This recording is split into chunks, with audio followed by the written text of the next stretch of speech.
hey, you've worn this shirt like 1,000 times in the last year since you bought it, okay? Like, I don't know how that happens, but you wore it 1,000 times. So we're gonna reward you. This shirt is already wear and tear. Do you want to trade it in and get a new one? And we'll take 20% off, or you get a free shirt.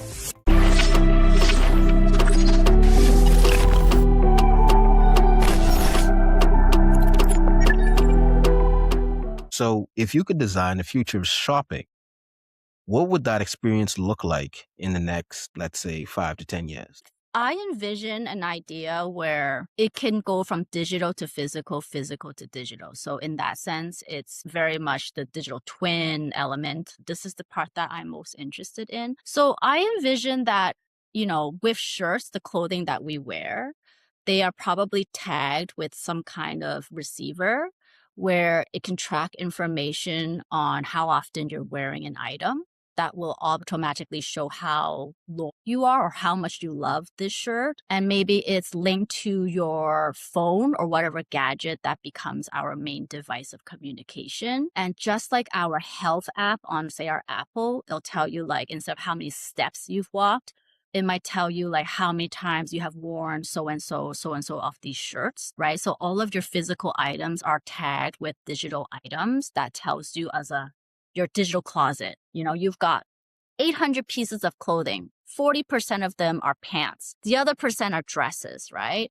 And then it will also kind of tell you how often you wear those items. Now, the purpose of that is, on the other hand, the brands who sold you those products also have the ability to know how often you're wearing something.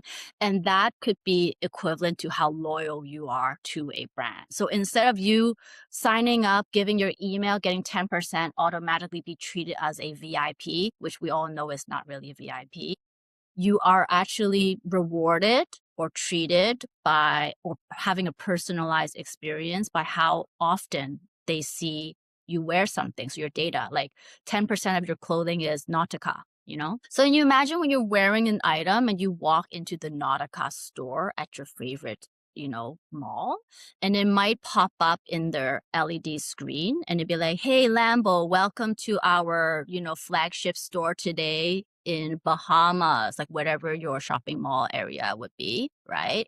It may say something like, that shirt you've had your eye on, we got it for you and it's in store. Would you like to try it now digitally in front of this monitor, or would you like to try it physically into the changing room, right? And then Lambo will be like, no, I'm just going to try it on. I know what shirt this is, right? So then he can try it on. But before that happens, it might be like, hey, you've worn this shirt 1,000 times in the last year since you bought it, okay? I don't know how that happens, but you wore it 1,000 times. So we're going to reward you. This shirt is already wear and tear. Do you want to trade it in and get a new one? And we'll take 20% off, or you get a free shirt.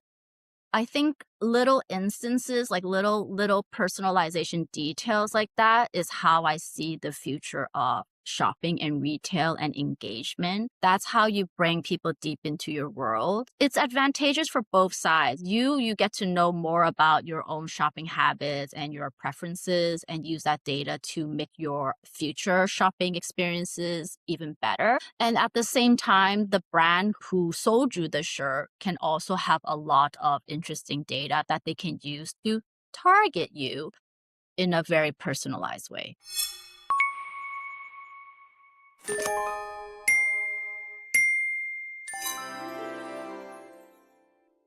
Are you subscribed yet? For more videos like this, you can follow the Crypto News Podcast on YouTube, as well as Spotify and Apple Podcast. Like, share, and subscribe.